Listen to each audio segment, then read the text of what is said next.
baú, ele diz que o homem aproximou de Jesus, foi justamente essa assertiva, e perguntou-lhe: Senhor, tem pena do meu filho que é lunático, pois cai muitas vezes no fogo e muitas vezes na água. Apresentei-o a seus discípulos e eles não puderam curar. E diz o evangelista que Jesus, chamando o menino, e admoestou os demônios que ali estavam, e ele ficou curado. E os discípulos foram ter com Jesus e o perguntou: Senhor, por que nós outros não pudemos curar? E ele falou: por causa da vossa incredulidade. Se tivesse a fé do tamanho de um grão de mostarda, diria a essa montanha: remova-te daqui para ali, e ela se transportaria. E nada vos seria impossível. Diz o Espírito Emmanuel que a fé não encontra definição no vocábulo vulgar. Capítulo 6 do livro Pensamento em Vida. Não encontra definição no vocábulo vulgar. Porque a palavra é pequenininha, mas o sentido é profundo. Nós precisamos estudar, precisamos compreender. Pesquisando a etimologia da palavra, que é a formação, a origem da palavra, e que, na maioria das vezes, nós entendemos, percebemos, e se formos perguntar para a maioria das pessoas, nós vamos relacionar a fé com acreditar. Não é assim? A maioria de nós vai falar: eu creio, é acreditar. Mas em verdade, na origem da palavra, o acreditar é do latim crer, credere, que não tem a ver com a fé, porque no latim é fides, e nas outras traduções, no hebraico, no grego, tudo da mesma forma, com o sentido não de acreditar, não de crer, porque em verdade o crer, o acreditar, tem a ver com o cognitivo, com o racional, e é de crença. E a fé verdadeira é do fides, de fidelidade, de conexão com emoção, com sentimento. Está muito além de somente crer, muito além. E a definição do segundo vocábulo, resiliência, que a maioria de nós conhecemos, é um termo tirado da física. A ciência social, a psicologia positiva, no geral, tirou e aproveitou esse termo, resiliência.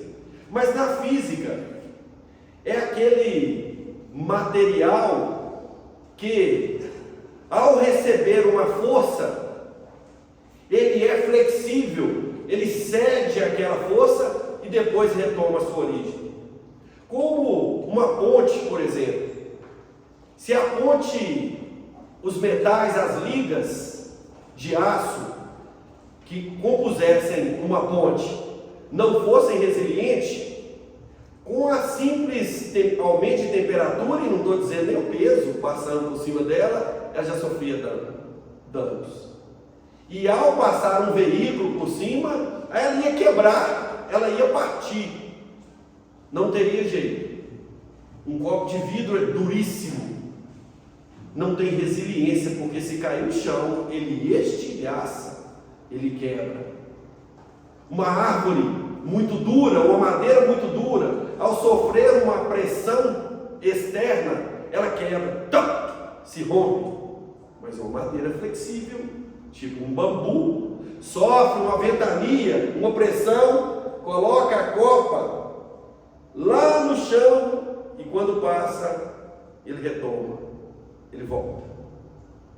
Isso é na física a resiliência. Alguns minerais, como a água, por exemplo, extremamente ajustável, resiliente. Rio São Francisco nasce em Belo Horizonte, na Serra da Canastra, um fiapinho de água, e vai crescendo caudaloso por aí afora, encontrando todo tipo de obstáculo que a gente pode imaginar, e vai fazendo a curva, e vai saindo, e vai se direcionando até atingir o seu objetivo, que é a chegada no mar.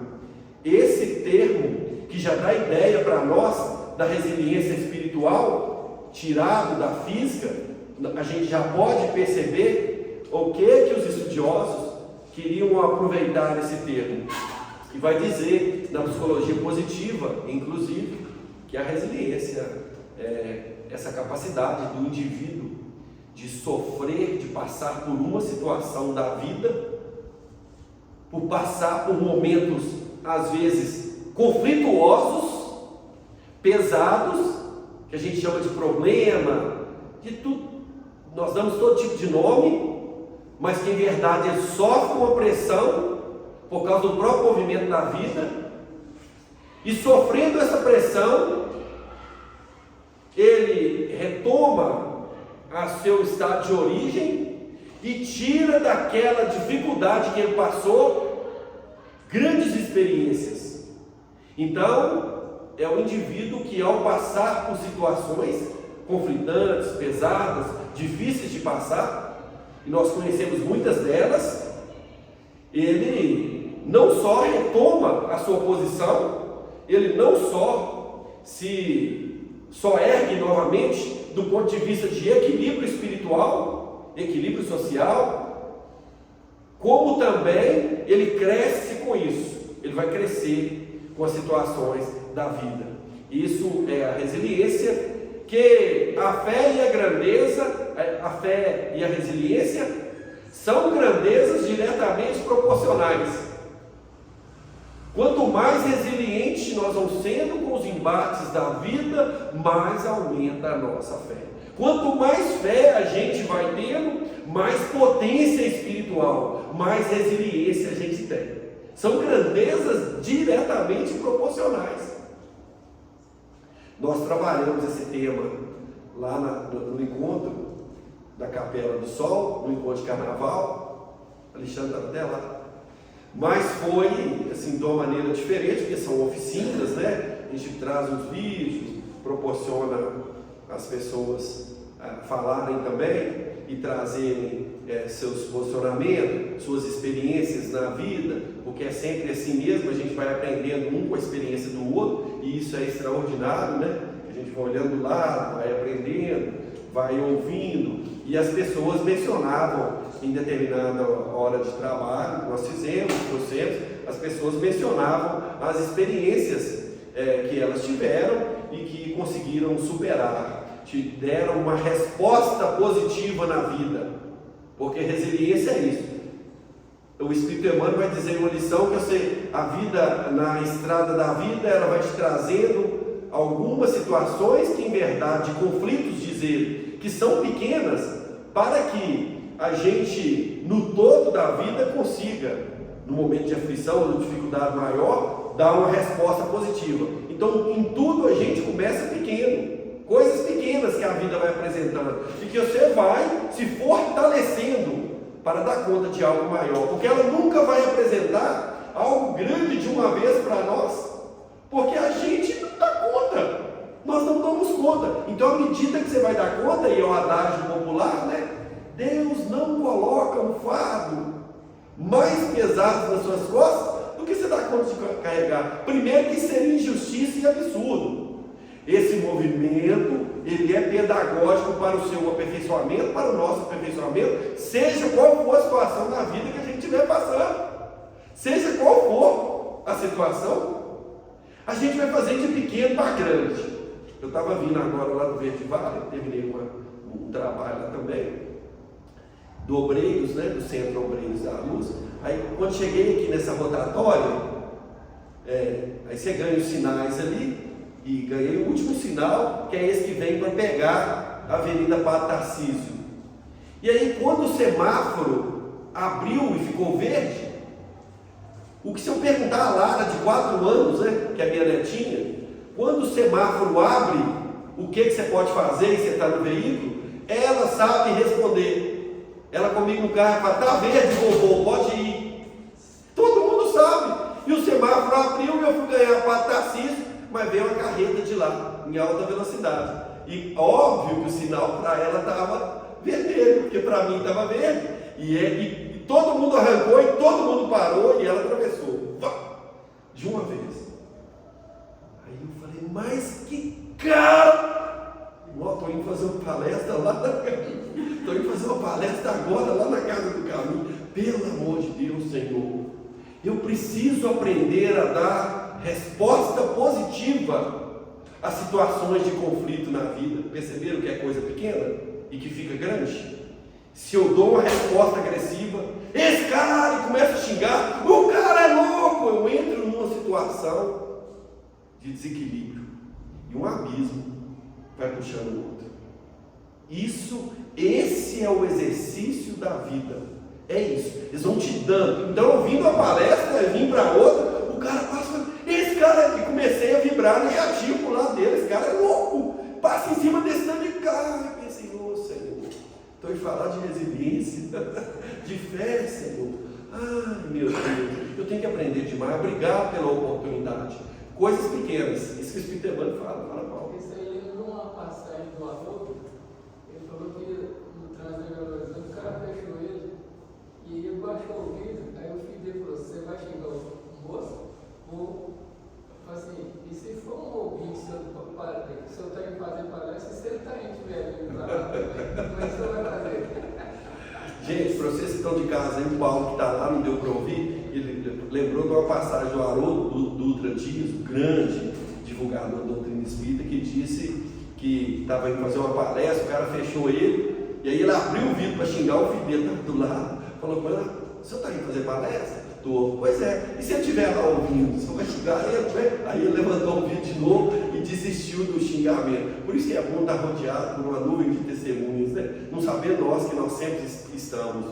Então, a vida vai trabalhando conosco nesse movimento de fé, diretamente proporcional, mais resiliência, mais fé, mais resiliência. Capacidade da resposta à situação educacional que a vida vai colocando para cada um de nós. Mas a gente não pensa isso. Nós achamos que nós estamos sendo vítima da vida. Ai, nossa, mas não podia ter feito. Olha o que eu estou passando, só a dor. As dificuldades que a vida vai colocando não vai te definir. Não te define. Porque dor, gente, todo mundo vai ter, seja física ou moral. Jesus não falou? No mundo tereis aflições. Olha, ele já cantou a pedra, pessoal. Você quer o quê? No mundo tereis aflições, ele cantou a pedra. É o governador espiritual do planeta. Mas tem de bom ânimo, porque eu venci o mundo. Ele só fala assim: apruma o corpo. Tem bom ânimo. Ele está pedindo para você ter bom ânimo. Foca, tem bom ânimo, não desiste não, porque eu venci o mundo. O Saulo de Tarso, que não pode deixar de falar, né, Marisa? Acho que não tem uma fala que a gente não fala desse Paulo. É porque é ensinamento demais naquela obra. Paulo e Estevão. É muito ensinamento. E cada vez que você lê, que você estuda, você aprende um pouquinho mais. E você pega um pedacinho, né?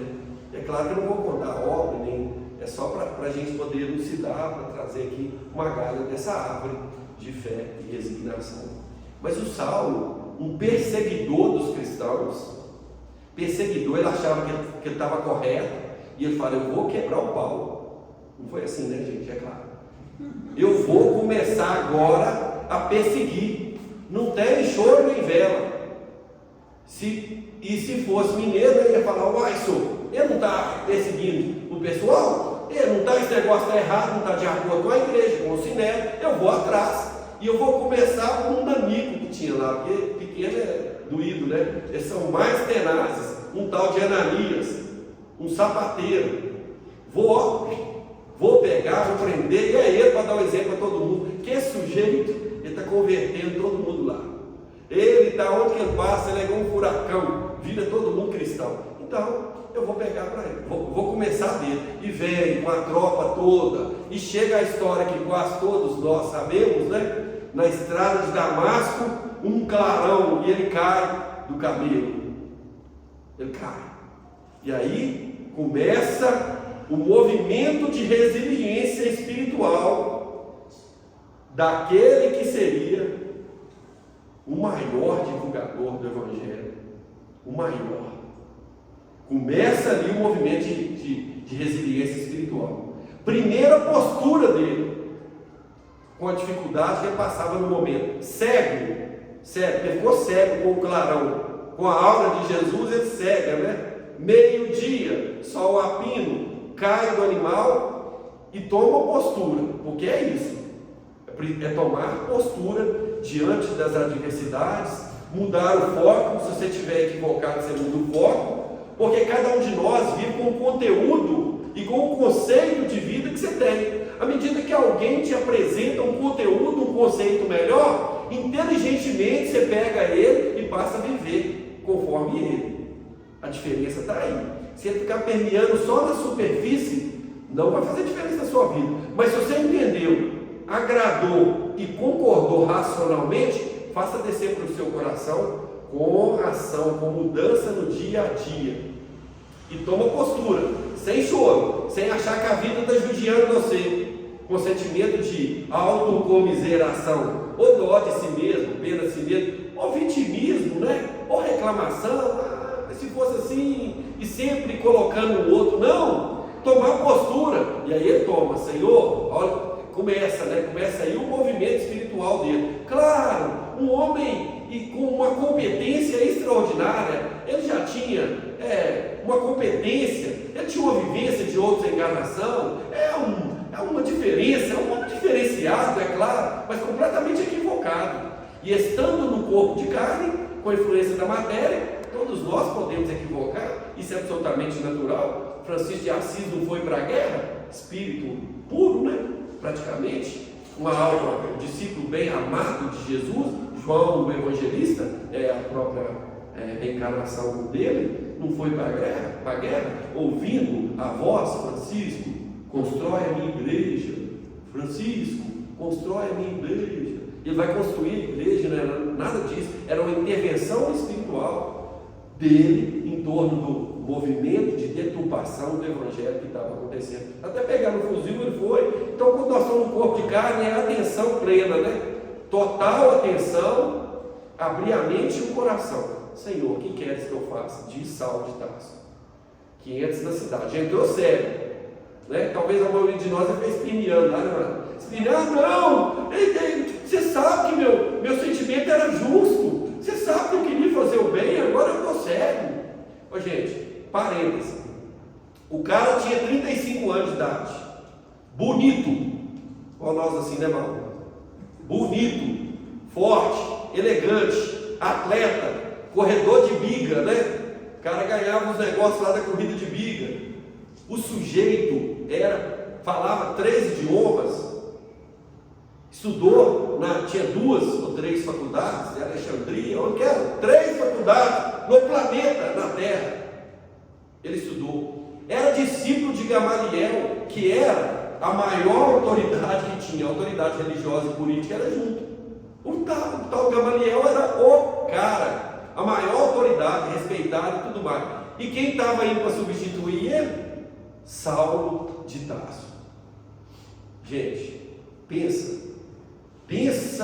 a situação dele numa encarnação. Pensa só, vai cego para Damasco, entra na cidade, arruma uma ruelazinha lá, vai para uma hospedaria e fica lá, e pode aguardar, e fica lá aguardando.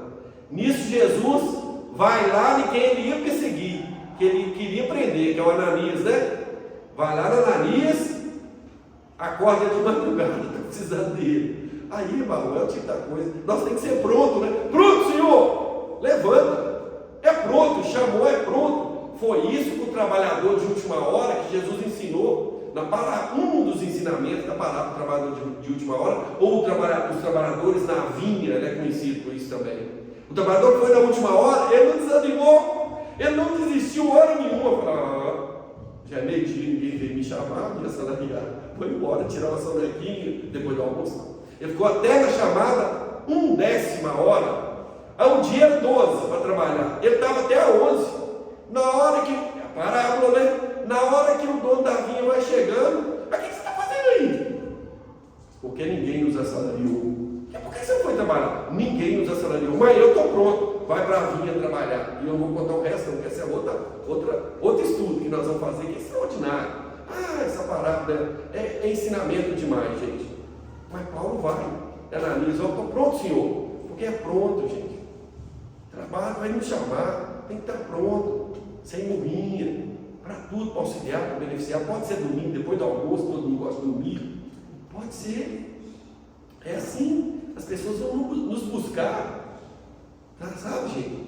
Vai com energia, com vontade. Não preocupa não, né, domingo? Domingo não sei não, domingo depois do almoço não sei não. Mas não preocupa com isso não, senhor. Vai com vontade, vai com desejo, sabe? Nós estamos até conversando isso tudo aqui, assim, às vezes você vai pedir a pessoa uma coisa no WhatsApp lá, né? Aí você fala assim, desculpa incomodar, gente, se for para mim, não fala isso não.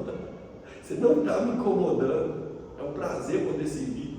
Se não puder, eu falo não, mas ninguém está incomodando, na hora nenhuma. Se é hora do almoço, se é hora da janta, se é de madrugada, se você lembrou de mim que eu posso te servir, vai ser um prazer poder servir. Não vem com desculpa incomodar, não, porque eu estou pronto. Nós precisamos estar pronto, né? Nós até brincamos aqui ontem no estudo. Eu falei com o pessoal, gente, eu estou igual o curioso caso de Benjamin Button. Vocês já assistiram esse filme?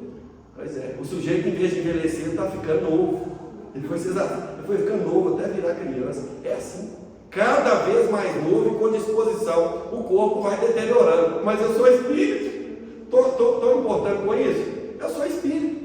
Paulo está lá. Ananias fala assim, o que é para eu fazer? Entra na cidade e devolve a vista, faz Paulo enxergar de novo. Entra assim, mas Senhor, ele veio me matar, você tem certeza, né? Mais ou menos assim. Ele veio entra na cidade e faz, mas esse é o Saulo de Tarso, o perseguidor dos cristãos. Aí é onde eu quero chegar. Aí o Emmanuel fala que o Jesus fala com ele. Paulo vai entender o quanto ele vai sentir o quanto lhe compete sofrer por meu nome. E nós não estamos fazendo apologia ao sofrimento, não. Paulo vai passar por experiências e ele vai ver. Iniciava o processo de resiliência dele. Começou o processo de resiliência espiritual dele. Sabe qual foi o primeiro problema dele? Saltando muito, porque a obra é encantadora, né? Qual foi o primeiro problema de resiliência dele? Paulo, por ser esse sujeito da sociedade, ele tinha uma mesada. O pai dele dava ele uma mesada gorda, para o cara para se manter na sociedade, não? Tem que ter uma mesada, tinha uma mesada. Aí ele vai procurar Gamaliel, fala assim, Gamaliel, agora que eu sou cristão, eu converti o cristianismo, eu perdi a mesada. Como é que eu vou fazer para viver? Começou, é coisa pequena, não é? A dor de Paulo iniciou com isso, 35 anos de idade, eu perdi a mesada. Não é, gente? Iniciou o processo dela, a vida vai apresentando situação, foi aumentando para ele gradativamente. Gamaliel falou com ele assim. Eu ia falar, uai, Paulo, mas Gamaliel não era mineiro. Paulo, você sabe fazer o quê? Ele quer a mão lisinha, só de pergaminhos, só na lei, na interpretação da lei, nem o evangelho tinha pegado ainda, né? Você sabe fazer o quê? Não, eu sou tecelão, eu aprendi o ofício, então pronto, é isso aí. Começa agora a trabalhar para você tirar o próprio sustento. Nossa, é mesmo? Mais ou menos isso, né? Ou seja, ele estava apavorado porque não tinha um sustento. Olha para vocês verem como que a vida vai trabalhando gradativamente com a gente. Pode ser que a gente apavore porque perdeu o emprego, não pode? Pode, velho. Apavorado, você tem família ali, mas é pedagógico. É para a gente trabalhar um dos valores. Pode ser que a gente fique apavorado. Se você for olhar a fragilidade de Paulo, preocupado no diabo do Gamaliel, o que ele ia fazer agora? Gamaliel mandou ele trabalhar. Depois ele vai, gente, e fica 3 anos no deserto. Então o movimento de resiliência espiritual só vai aumentando para ele. Toma conhecimento de um monte de coisa. A vida vai dando só lambada nele. E ele vai, ó, pum, recebendo a lambada e se fortalecendo. É igual massa de pão e bolo, né? Quanto mais bate, mais cresce do ponto de vista espiritual. Nada derruba um homem desse. Nada. Porque ele tem conexão. Conexão. É entrega. É confiança. Não é crença, não. Não é crença, não. Crença ele tinha na Torá, no Velho Testamento. Começou a perseguir. Quando, na conexão com Jesus, é um movimento de fé integral. É confiança total. Eu vou onde que precisar de ir e vai fazendo. É conhecimento da missão, da atuação. É desejo de movimentar na direção do bem. Uma robusta, uma fé robusta, mas que começou no movimento pequeno. A grandeza não é diretamente proporcional, mais resiliência, mais fé, mais resiliência. Começou ele apavorando, porque não ia receber a mesada. 3 anos no deserto, eu vou voltar, não, vai, bate, mais 3, 6 anos no deserto. E aí, ó, tecelão lá. E aí Pedro fala, nós estamos precisando de um pessoal aí que sabe interpretar a palavra, do pessoal do pensamento, porque nós estamos na igreja de Antioquia lá, mas a igreja de Antioquia é uma igreja extraordinária, mas está precisando de gente que vai interpretar a mensagem e tal, e manda chamar Paulo. Pedro manda chamar Paulo, manda Barnabé chamar Paulo. E aí o Paulo vai. Ali, primeiro começou quando tirou a mesada dele. Depois as coisas foram acontecendo. É a vida apresentando para ele várias situações para trabalhar a própria fé dele. É a vida apresentando, é um movimento de resiliência mesmo. É a vida trabalhando com ele. Ele vai, e aí nós vamos ver ao longo desses 30 anos, dele divulgando a mensagem para todo lado, só tomou prisão e chibatada e não perdia o objetivo. Mesmo na prisão, ele não perdia o foco. Isso é conexão, gente. Porque às vezes acontece, é claro que cada um tem uma potência, uma capacidade, né? Cada um tem. E a espiritualidade sabe disso, Deus sabe disso. O que a gente vai dar conta, o que é bom para a gente, sabe? Às vezes você passa por uma dificuldade, que é uma separação, igual nós estávamos conversando ontem, antes de iniciar o estudo, a companheira falando, e o movimento de separação que foi dramático, porque só quem já rompeu na conjugalidade sabe o que significa isso. Eu tenho a impressão, eu tenho para mim, que para a maioria das pessoas que já viveram uma vida de conjugalidade e intimidade com o outro e que separam, que é uma situação bem complexa. Concordam, gente? Ela é complexa, ela é dolorosa para as pessoas que vivenciaram isso. E ela falando, passou por uma situação de separação e não aguentou. Não aguentou, dali foi só, não teve o respaldo, né, para poder ficar junto da cônjuge. Não teve, não ficou junto, passou por superação, não aguentou e foi definhando e tal, definhando até desencarnar. Não deu conta, desencarnou. Então, às vezes a gente fala, mas isso é coisa pequena, não é não. Cada um dá conta de alguma coisa, cada um dá conta. Mas é claro que a proposta da vida, aconteceu isso, era para se fortalecer, é para não, vamos junto e tal, mas a gente precisa buscar os recursos, precisa buscar os respaldos. Isso é absolutamente natural. A gente tem que buscar, porque a vida vai apresentar situações conflitantes para cada um de nós. Vai apresentar. Vou parar com a história de Paulo, depois eu volto nele, só para complementar. Tá? Não deixa eu esquecer não, gente. Tem um pessoal dormindo. Vou falar mais alto então, pessoal. Acordar dali, tem que fazer um negócio com a reunião de quarta-feira. Você dá salto mortal aqui, o povo dorme. Olha, dormindo. Tem uns 5 dormindo, cara. O que acontece? Será que eles estão tirando ectoplasma? Se eles estão tirando ectoplasma, todo mundo bate e dorme. Nossa, meu Deus do céu, firma o corpo, gente. Eu sei que vocês devem estar desdobrando e prestando atenção né, no plano espiritual. Mas olha só, pessoal, vou parar com o Paulo e vou voltar lá na Capela do Sol.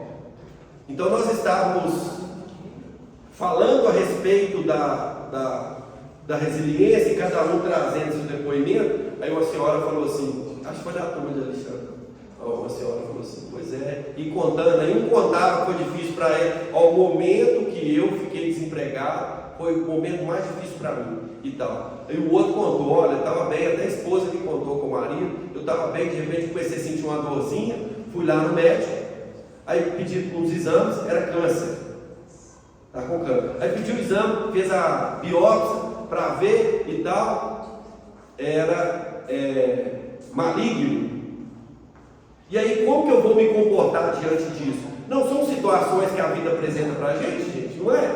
Não são situações que cada um vai agir de uma forma, cada um vai, inclusive a gente com conhecimento espiritista, sabendo que a vida continua, em primeiro momento você choca. Parênteses nesse também, mas eu vou voltar nele, tá? Parênteses nele. Teve uma vez que eu fiz então tem dois parênteses aí. Teve uma vez que eu era doador de sangue, igual o Paulo, doava até enquanto eles já tinham mais de 10 anos, aí fui doar sangue, às vezes faz um exame antes, né? Para você poder doar. Ele falou, não, seu sangue deu um problema, você vai ter que repetir. Aí repeti, não deu problema de novo, aí repeti 3 vezes. Falei, não, então vocês me levam no médico para falar qual era o problema. Ele falou assim, é suspeita de hepatite daquela brabona. Eu falei, uai, estou entendendo vocês. A questão é como você recebe a mensagem. Aí você vem embora para casa, você é espírito, não, vou desencarnar. Não é, gente? Como que você recebe essa mensagem? Como que é? Não é, Paulo? Como que você... gente, então, nossa, eu tinha tanta coisa para fazer, mas tá bom, eu continuo. Mas no momento você fica pensativo, fica aquela coisa. É claro que depois, primeiro é a emoção que vem, depois é o racional. Se tiver de ser, é natural. Não fui criança, meu pai desencarnou com 40, já estava com 44. Falei, eu estou até no lucro, né? Estou 4 anos a mais que ele. Então, e aí o racional foi falando com o emocional. Eu falava, vou fazer esse exame em outro local, fui por Hermes Pardinho, fiz lá o exame 2 vezes, não deu nada. Deus não aceita meu sangue lá mais, Paulo. Eu estou falando é da notícia, sabe? E eu não sei porquê, também não quero saber não, estou preocupado com isso não. Vou focar no outro lá que não deu nada, sabe? O que deu nada é que está certo. E eu nem sabia desse negócio não. Mas o fato é que eu estou vibrando em outra faixa de sintonia. Mas lá na capela, vocês acharam que eu esqueci. Lá na capela, cada um contava uma experiência, e isso foi extraordinário, falando das dores. Teve um caso desse do câncer, que falou, de repente, teve uma mulher que levantou e falou, olha, eu fui, meu filho, adolescente, caiu do 4º andar e desencarnou. Aí, é uma pedreira, não é? Todo mundo olhou para ela, porque estava todo mundo falando de coisa, mais ou menos, não é muito grande, né? Mas aí ela falou, não, todo mundo olhou para ela, teve uma que até desceu uma lágrima, mas aí o depoimento da dona Evânia Lourenço, dramático, de Brasília, no dia 23 de dezembro de 2010, ela junta a família toda, ela, o marido e 4 filhos. Ela conta 4 filhos, um de 17, um de 12, um de 8, um de 4, uma de 4 anos, 4 filhos. Eles estavam em Brasília e ia para Fortaleza. É uma viagem que eles faziam, o marido dela é de Fortaleza. Então, e tocador de violão, compraram um carro maior, aquele 7 lugar, acho que é Safira, né? Aquele maiorzinho. Colocaram as 2 violas, para tocar violão, o menino de 17 anos também tocava lá atrás do carro, encheram o carro dos víveres e tal, e foram viajar. E foram naquela alegria, ele pegava na mão dela, já o nome dele era, pegava na mão dela, nossa, essa viagem é nosso sonho, tinha muito tempo que nós estávamos planejando. E foi junto, levou um colega. No meio caminho, o filho falou, pai, pode passar para o carro do outro lado, porque aí nós vamos conversando e tal. Falou, não, nosso programa é viajar junto, vamos viajar junto. Foi os 4, mais o pai e a mãe na frente, que acabou grande, e foram conversando. Pegaram a rotatória no treino, pegaram a estrada para pegar um atalho. Lá um amigo veio e falou, não, é mais, nós passamos no local, tem que virar ali, nas rodovias que ela menciona o nome. O fato é que quando ele vai virar, ele fala, bem, o carro, eu perdi o controle do carro, perdeu a direção, o carro novo, perdeu o controle. E aí eles ganham o meio da pista, vem um outro carro lá e colide com o carro deles, ela só escuta o estralo, pum, o barulhão e não vê muita coisa. Quando acorda, está no meio do incêndio, o carro incendiou, no meio do incêndio. Como eles não estavam, diz ela, com o ar-condicionado ligado, só uma greta, aí ela conseguiu passar por cima do marido dela, ela já estava toda queimada, passar por cima do marido dela e saiu do outro lado. Saiu do lado, só viu 2 filhos, abriu uma porta para puxar uma filha, mas não teve jeito não. A labareda, a chama, carbonizou os 4. E ela saiu, teve 80% de queimadura, fez um monte de enxerto, mas estava dando o seu depoimento. E falando, Senhor, que alegria passar esse tempo com essas almas, esses 5. Que alegria passar, Senhor. É nóis. E eu imagino ele desencarnando com os filhos e tal. Foi doloroso, foi doído para mim, porque ninguém quer isso, mas eu sei que tem propósito. Depois disso, ela refez, passou até no concurso de educação, estava dando aula com a mão toda atrofiada, toda queimada. Mais um exemplo. É dor, não é, gente? Não é dor um negócio desse? Não é pesado? E aí? Mas é teste de resiliência. Ela dá conta, porque senão não tinha acontecido.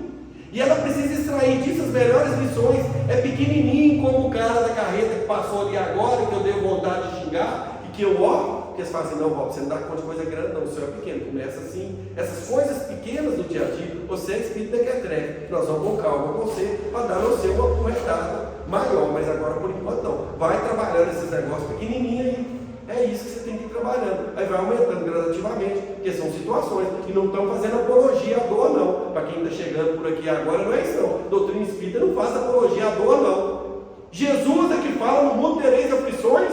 Aliás, ele fala no Sermão do Monte, pessoal. Bem-aventurados os aflitos, ele está falando assim, é feliz aquele que passa pela aflição. Ora, se ele está falando isso, qualquer movimento que nós chamamos de aflição, tem um benefício para nós. Nós podemos ter certeza disso. Porque senão Deus seria injusto. Aí era injustiça divina. Não é justiça divina não. Então, gente, olha só, é ele que fala. Nós não estamos fazendo apologia não. Dor nesse nosso planeta de provas e expiações, todos nós vamos passar. Todos. Agora, sofrimento é opcional. Sofrimento você escolhe. Sofreu ou não. Tanto é que você vai ver casos das pessoas com a mazela muito semelhante, muito igual. Um está sofrendo demais e o outro mesmo com aquela dificuldade está tranquilão, está passando, extraindo as melhores lições, está com a conexão em Deus, conexão no Criador, você pode chamar de qualquer coisa, de God, de Totem, de Iemanjá, de Jeová, de Alá, de qualquer coisa, da natureza, do cosmos. Para nós não interessa. Não interessa, você tem que ter a conexão com o superior, que você entende que é superior e que governa os nossos destinos e que só querem o bem para nós. Nós podemos ter certeza disso. É isso. Na dificuldade, daí a gente falando, não, passei por isso e consegui dar uma resposta positiva na vida, que eu fui resiliente, a vida trabalhou comigo e eu continuei, e mesmo assim eu continuei, eu fui. Ela chega e dá um depoimento desse tamanho, dessa altura. E aí todo mundo fica olhando, meu Deus do céu, olha só. Então, gente, e é assim, é para todo mundo, tá? O sistema, que é a lei divina, que é chamada a lei divina, é para todos. Ninguém vai burlar a lei divina, não. Mas a gente precisa compreender. Aí voltando ao Paulo, que vocês acharam que eu tinha esquecido. O Paulo, que ele foi o primeiro exercício de resiliência espiritual dele, nesse movimento de conexão de fé, foi porque perdeu a mesada. Mas foi tanta paulada, foi tanta provação, e ele mantendo a conexão, que quem chorou porque perdeu a mesada, chega com 65 anos de idade, preso em Roma, né? Aí o imperador vai falar, não, manda vir aqui, né? Manda vir Paulo. Olha que Paulo vai chegando lá que vem, eu fico imaginando a cena, um homem já carcomido, barbudo, né? Todo estragado, cheio de cicatriz, corpo todo detonado. Ele olha para ele e fala, não, é esse. É esse que está todo mundo com medo dele, falando que é um cara perigoso e tal. Quando quase que manda embora, né? Mas na hora que faculta a palavra para Paulo, que Paulo levanta e começa a falar, ele fala assim: esse é um dos mais perigosos. Esse é um dos mais perigosos. E ó, manda decapitar. Aí aquele homem, inicialmente, com o processo que estava perturbando para ele, que era pequenininho, que era a carreta que atravessou no sinal, pequenininho, agora o sujeito vai decapitar o Paulo. E ele fala: por que você está tremendo? Você está tremendo por quê? Qual o motivo? Cumpra com sua obrigação. O cara está tremendo para passar a espada no pescoço dele, e ele cumpre com sua obrigação. Ora, nós temos que extrair essas lições. Eu não falei nada que aconteceu no meio, não. Porque se falar, o testemunho é extraordinário. Cumpra com sua obrigação. Ou seja, estava inteiro. Porque você vai voltar para César e os prepostos do céu, e eu estarei com Jesus. Como de fato estava ao decapitar a cabeça, lá no plano espiritual. Eu vou arrumar alguma coisa útil para fazer. Que o servo de Jesus não pode ficar parado. Diz Gamaliel novamente se apresenta e ele passa a enxergar para daí desfrutar das belezas do plano espiritual, trabalhando, porque as belezas não são gozos eternos, disputar trabalhando, porque está todo mundo trabalhando. Paulo, Ananias, né, Estevão, está todo mundo trabalhando, vocês não tenham dúvida disso não, trabalhando feliz. Então, pessoal, a gente precisa avaliar bem isso. Vai começar do pequeno para o grande. Os testes vão vir. Eles vão vir. Nós temos certeza disso. Vai vir um, vai vir outro, vai vir outro. E a gente cria essa conexão. Crie essa fé viva. Essa conexão com o nosso ideal. Crie essa conexão. Não deixa nada te abalar, não. Não deixa te abalar, não. Que não abale. Vai ser toma, levanta de novo e continua. Continua nas suas perspectivas, pode ser o que for, cada um tem uma missão, e você tem a sua muito particular, que vai ser concretizada com o apoio de todo mundo, todos nós. O que Jesus quer para nós aqui é que nós estabeleçamos ligações, que a gente faça ligações uns com os outros. O que Ele quer para nós é que nós aprimoremos no campo das relações, que estejamos juntos, porque aí um vai trabalhando, auxiliando o outro, nós vamos nesse movimento constante de sociedade, de evolução planetária. É isso que Ele quer. E diante das dificuldades, vamos lembrar da fala de Jesus. Ela tem que ficar assim, profunda na nossa mente e no nosso coração, porque vai vir. A vida vai apresentar para nós diversas situações. E aí pensa em dar uma resposta positiva para a vida. Mas se eu for dar uma resposta positiva e dar, você vai ver que você vai ganhando aos tiquinhos, coisa pequenininha, mas você vai ganhando. Fala, Paulo. O Emmanuel esclarece isso para a gente. Por mais tranquilo que o mar que você esteja navegando, você pode ter certeza que um dia a tempestade vem. Porque é processo natural. O Paulo falou para o pessoal que está de casa lá, que o Espírito Emmanuel esclarece que por mais tranquilo que você esteja navegando no mar, que é uma metáfora, uma hora a tempestade vem. E veio os discípulos de Jesus, e eles apavorados, foi lá gritar de Jesus, Paulo: Senhor, acorda que perecemos. Jesus levanta com um gesto de mão para a tempestade. E os discípulos: meu Deus, que homem é esse que até a natureza obedece a ele? E Jesus vai falar: homens de pouca fé. A gente pensa assim: mas o discípulo que viu Jesus fazendo tudo quanto há, não tem fé, não? Ele estava falando de fé, ele estava falando de acreditar. Não acreditar, os discípulos já tinham visto ele andar em cima da água, curar leproso, curar um sujeito que tinha 38 anos que estava doente e não andava, cego de nascença, enxergar, multiplicar os pães e dar para uma multidão de milhares de pessoas. Aí vocês acreditavam. Ele não estava falando de acreditar, não. Ele falou de fé. Homens de pouca fé. Viu a diferença? Viu? Obrigado, Paulo. Boa essa aí. Viu a diferença? Fé é conexão. E é não apavorar diante das adversidades. Desapavorar. Senhor, não é que você não pode me chamar. Mas não me chama desequilibrado, não. Para que você está assim? Me chamar você pode, recorre a Jesus. Mas vai com alegria, contentamento, bata, Senhor. O negócio está pegando aí, Senhor. Acorda aqui. Nós já tentamos. Não chega desequilibrado, apavorado. É isso que acontece com a vida. Ela te apresenta propostas. O que eu vou fazer agora? E agora? Você destrambece. Você tá igual os apóstolos chamando Jesus lá. Acorda que nós vamos. Não. Você pode até chamar ele, mas chama com educação, né? Chama com calma, chama com equilíbrio. Doutrina espírita, gente, não tira dor de ninguém, não. Só você não entra em desequilíbrio. Você não entra em desequilíbrio. É conexão. A gente precisa de conexão. Tá, pessoal? Vamos lembrar. Aí lembra o caso do Chico no avião, né? O avião com turbulência, todo mundo gritando, o Chico começou a gritar, e a mãe falou: o que você está fazendo? O avião vai cair. O avião está caindo. O povo de dignidade. Educação. Paulo está lembrando o caso de Chico Xavier, falando que o avião ia cair, ele estava lá, valei-me, Nossa Senhora! Começou a gritar, e todo mundo colou no Chico, tá, que o avião vai cair. Valei-me, Nossa Senhora e tal. Aí o Emmanuel, que é o benfeitor espiritual, o amigo espiritual, que está com ele, o guia espiritual, fala: o que está acontecendo? Ele disse: não, o avião vai cair, o senhor não está vendo? Nós vamos todo mundo morrer. Ele fala: morre com educação então, meu filho, com dignidade. O Chico é que conta isso. Eu acho que ele coloca uma dose cômica aí, só para ele igualar com a gente, sabe? Para ele igualar, para a gente sentir ele próximo, mas não acredito, sinceramente, que ele ia entrar nesse estado, não, porque é uma alma que está muito acima da gente. Ele fala: é só para a gente igualar mesmo, para dar sintonia ao rapó da psicologia. Pessoal, no mundo de Jesus tereis aflição, mas tende bom ânimo de Jesus, porque eu venci o mundo. Que nos abençoe e nos ampare hoje e sempre.